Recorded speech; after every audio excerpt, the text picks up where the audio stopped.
오늘 우리에게 주시는 하나님 말씀 마태복음 17장 14절에서 20절까지의 말씀 함께 합독하도록 하겠습니다. 그들이 무리에게 이르매 한 사람이 예수께 와서 꿇어 엎드려 이르되 주여 내 아들을 불쌍히 여기소서.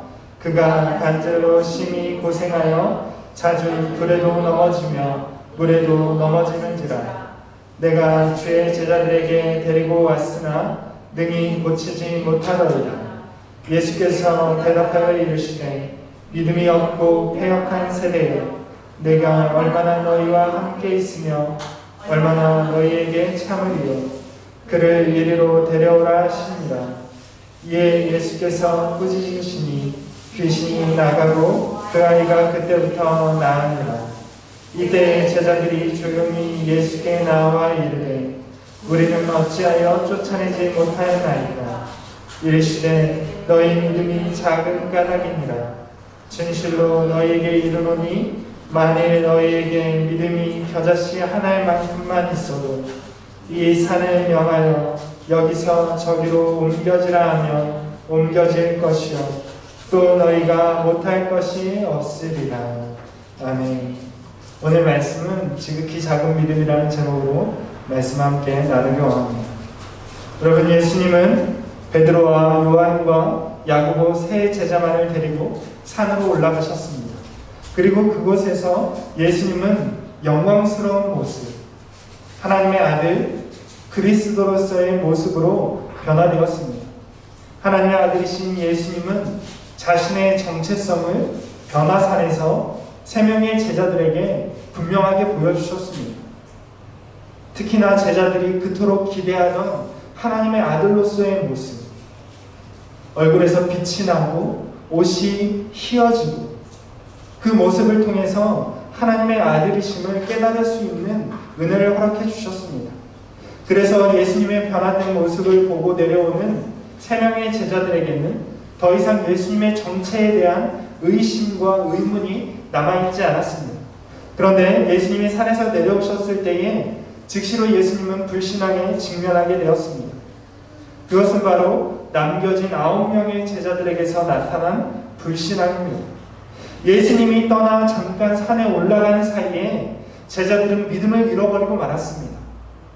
어떻게 이들이 그 잠깐 사이에 예수님에 대한 믿음을 잃어버리고 말았는지 함께 생각해 보도록 하겠습니다.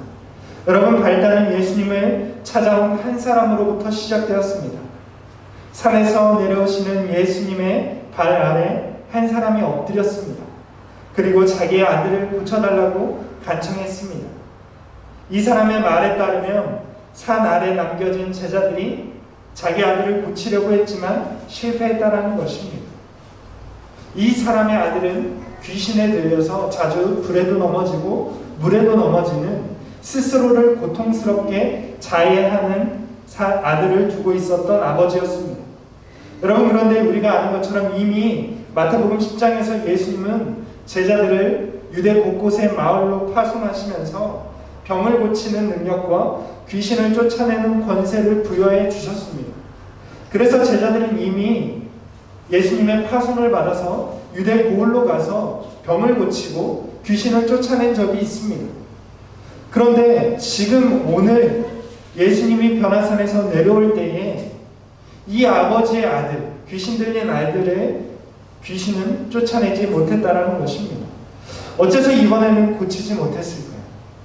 이미 제자들은 은혜를 경험했고 또한 능력을 체험했습니다. 그런데 이 제자들이 예수님을 찾아온 이 아버지의 아들을 고치지 못한 까닭, 그들에게서 능력이 사라진 이유에 대해서 함께 생각해 보기 원합니다. 예수님은 이 이야기를 듣자마자 제자들을 책망하셨습니다. 17절 말씀에 예수님은 이렇게 대답하십니다. 예수께서 대답하여 이르시되 믿음이 없고 패역한 세대요. 예수님은 제자들에게 믿음이 없다라고 책망하셨던 것입니다. 여러분, 제자들이 귀신을 쫓아내지 못한 이유가 무엇입니까? 그들에게 믿음이 없기 때문이라고 선언하고 있는 것입니다. 여러분, 그렇습니다. 남겨진 9명의 제자들은 예수님에 대한 믿음을 잃어버리고 말았습니다. 그런데 정황을 살펴보면 제자들은 분명히 귀신을 쫓아내려고 시도를 했습니다. 그 이야기는 무엇이냐면 자신들이 이 귀신 들린 아들의 귀신을 쫓아낼 수 있다라고 생각했던 것입니다. 자기들은 충분히 예전에도 쫓아냈기 때문에 쫓아낼 수 있다라고 생각했던 것입니다. 전도 여행에 나섰을 때에도 귀신을 쫓아낸 경험이 있기 때문에 과거의 경험에 의지해서 지금 귀신을 쫓아내려고 했던 것입니다. 우리는 이 두 가지 사실을 통해서 제자들은 예수님에 대한 믿음 없이 과거의 경험에 비추어서 귀신을 쫓아내려고 시도했음을 알 수 있습니다. 여러분, 제자들의 실패가 어디에 있습니까? 제자들은 착각에 빠졌던 것입니다. 귀신을 쫓아내는 능력, 병을 고치는 능력이 어디에서 오는 것인지 그것에 대한 혼돈과 착각에 빠져 있습니다. 여러분, 귀신을 쫓아내는 능력은 예수님께로부터 나오는 것입니다. 예수님은 마귀를 멸하러 오신 분이라고 말씀하셨습니다. 마귀를 대적하고 물리치시는 것은 예수님이 하시는 일이십니다. 즉, 마귀를 쫓아내는 권세는 예수님께로부터 나온다는 것입니다. 그런데 제자들은 예수님을 의지한 것이 아니라 과거에 자신을 의지했습니다. 과거에 귀신을 쫓아냈던 자기의 경험을 의지했던 것입니다. 당연히 귀신을 쫓아낼 수 없었습니다. 제자들에게는 귀신을 쫓아내는 능력이 없기 때문에 그렇습니다. 과거에 그들이 귀신을 쫓아냈던 것은 예수님의 능력을 힘입었던 것이지 자신들의 능력이 아니었습니다. 여러분, 우리는 어떻습니까? 여러분, 과거의 믿음은 지속되는 것이 아닙니다. 오늘 이 사건을 통해서 우리는 믿음이 지속되지 않을 수 있다는 것을 알 수 있습니다. 제자들은 분명 예수님에 대한 능력을 힘입고 전도여행에 나섰을 때는 충분한 믿음을 가지고 있었습니다. 그래서 귀신도 쫓아내고 질병도 치유할 수 있었습니다. 그런데 시간이 흐른 지금의 시점에서는 믿음을 잃어버리고 말았다는 것입니다. 여러분, 그렇습니다. 우리가 과거의 믿음에 안주해서는 안 됩니다. 믿음이라는 것은 끊임없이 주님을 신뢰하고 의지하는 것이기 때문에 그렇습니다. 예수님은 제자들을 책망하신 이후에 귀신 들린 사람을 데리고 오라고 말씀하십니다. 그리고 귀신을 꾸짖어서 쫓아내셨습니다. 여러분, 그렇습니다. 귀신을 쫓아내는 능력과 권세, 예수님께 있음을 우리는 알 수가 있는 것입니다. 본문 이 치유 사건을 통해서 우리는 예수님과 제자들의 관계에 대해서 또 알 수가 있습니다. 제자들은 그리스도가 아닙니다. 여러분, 우리도 그리스도가 아닙니다. 병을 고치거나 귀신을 쫓아낸다고 해서 우리가 그리스도가 되는 것은 아닙니다. 제자들은 아마도 그러한 방식으로 착각했을 것입니다. 자신들이 그리스도처럼 귀신을 쫓아내고 병을 고칠 때에 스스로 교만해지고 말았던 것입니다. 여러분, 제자라는 것은 예수 그리스도로부터 능력을 위임받은 사람입니다. 그리스도이신 예수님께 연결되지 않으면 제자는 아무것도 아닙니다. 우리가 그리스도이신 예수께 연결되어 있다면 우리는 그리스도이신 예수의 능력을 행할 수 있습니다. 그러나 그 연결이 끊어지면 우리는 아무것도 아닙니다. 9명의 제자들은 예수님이 산으로 올라가셨을 때에 그 연결이 끊어지고 말았습니다. 눈에 보이던 예수님이 사라졌을 때에 그들은 믿음을 잃어버리고 말았습니다. 예수님이 곁에 계실 때에는 믿음이 있는 사람처럼 보였지만 눈에 보이지 않게 되자 모든 믿음을 잃어버리고 만 것입니다. 여러분, 우리도 마찬가지입니다. 우리가 교회에 나와서 경건하게 예배를 드릴 때에는 우리에게 믿음이 있는 것과 같이 느껴집니다. 그런데 우리가 교회를 떠나서 우리가 우리의 삶의 터전의 현장에 나아갔을 때는 우리도 제자들처럼 믿음을 잃어버릴 수 있다는 것입니다. 예수님과 함께 있지 않은 순간에도 제자들에게 믿음을 요구하시는 분이십니다. 여러분, 그렇습니다. 믿음은 함께 있으나 떨어져 있으나 변함이 없어야 합니다. 그것이 진정한 믿음인 줄로 믿습니다. 제자들은 예수님이 귀신을 쫓아내시자 어째서 우리는 쫓아내지 못했는지 질문하게 되었습니다. 그들은 너무도 궁금했습니다.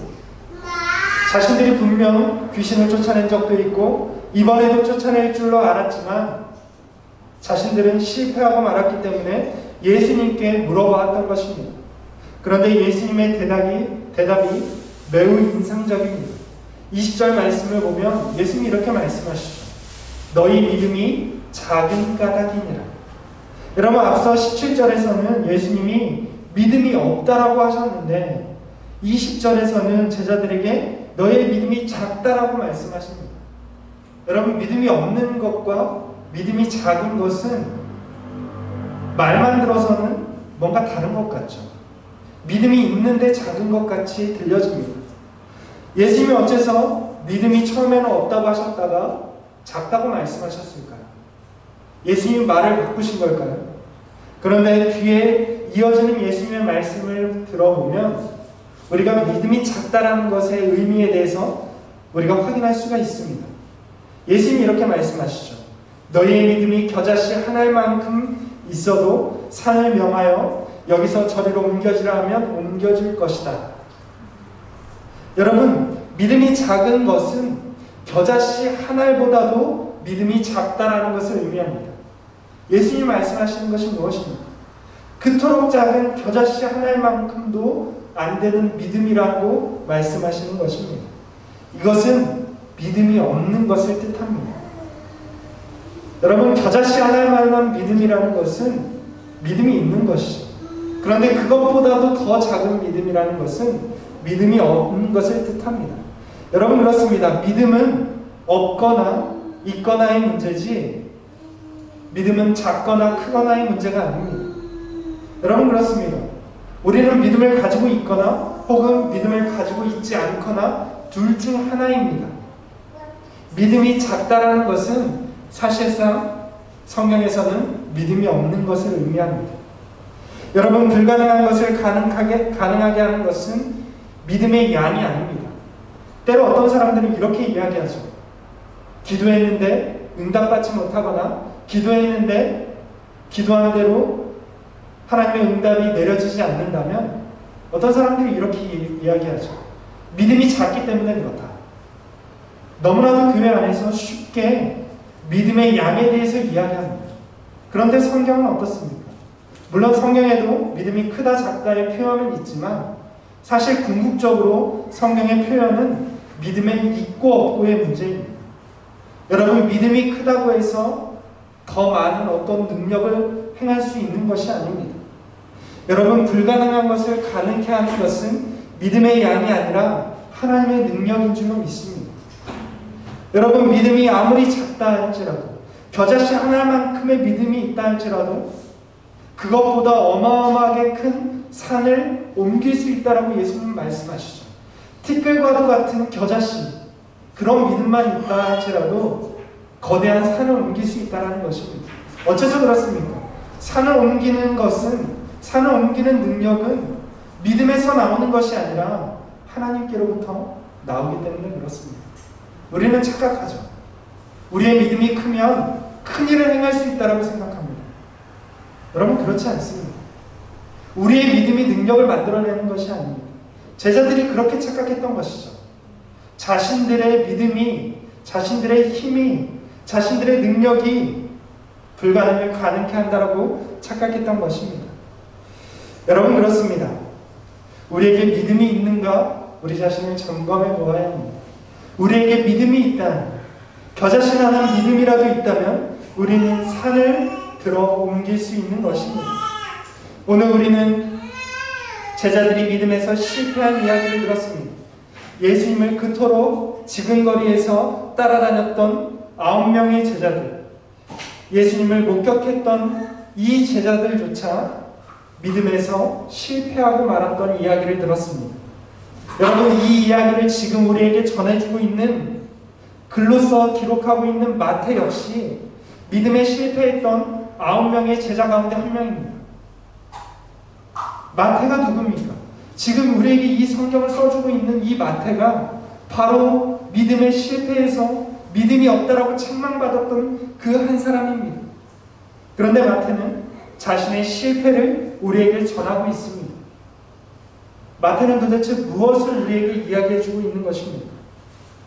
마태는 장차 그리스도의 제자들 모든 하나님의 백성들에게 믿음을 가지라고 우리에게 말하고 있는 것입니다. 예수님은 진정한 하나님의 아들 그리스도이시기에 그분에 대한 흔들림 없는 믿음을 가지라고 우리를 촉구하고 있는 것입니다. 여러분, 겨자씨만한 믿음, 지극히 작은 믿음이 우리를 승리하게 하는 줄로 믿습니다. 우리에게 믿음이 있는가 혹은 우리에게 믿음이 없는가, 우리 삶을 점검할 수 있기를 원합니다. 예수님을 온전히 신뢰하고 예수님을 끝까지 의지함으로써 믿음의 경주에서 다 승리하시는 저와 여러분들 될 수 있기를 주님의 이름으로 축원을 드립니다.